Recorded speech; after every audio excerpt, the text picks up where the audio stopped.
فاك يو مكرونا يا فتال بيسب النبي والإسلام.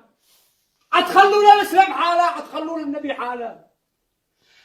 رسالة إلى العالم: مقاطعة المنتجات الفرنسية إن وجدت في اليمن نقاطعها. هي ما بس يعني العالم، السعودية، الإمارات، الكويت قاطعت المنتجات وأحرقت تحية للكويت.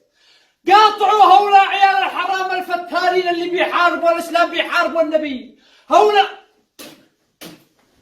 هذا الثاني ابن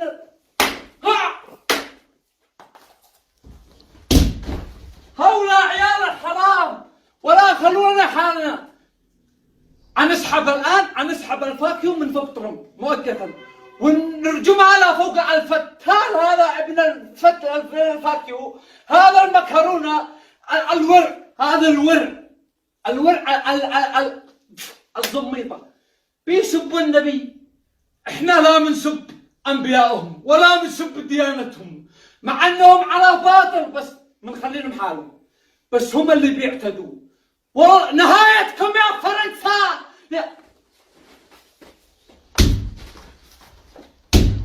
هو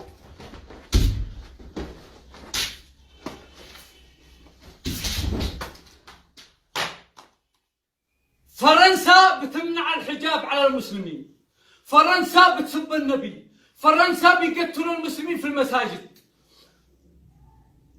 قاطعوا المنتجات، نفعل جهدنا، ننشرها كشاتاك، نحرق عار هذا النبي، هذا النبي يا ابن الزنوة،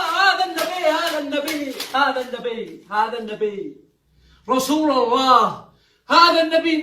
نيك عار العالم لجل النبي محمد صلى الله عليه وسلم. صلوا على النبي واحتفلوا بالمولد النبوي. واللي بيمكنونا الاحتفال بدعة، الاحتفال بالمولد النبوي بدعة. و14 اكتوبر و12 ديسمبر وراس السنة عادي نحتفل. المولد النبوي بدعة. فاك يو.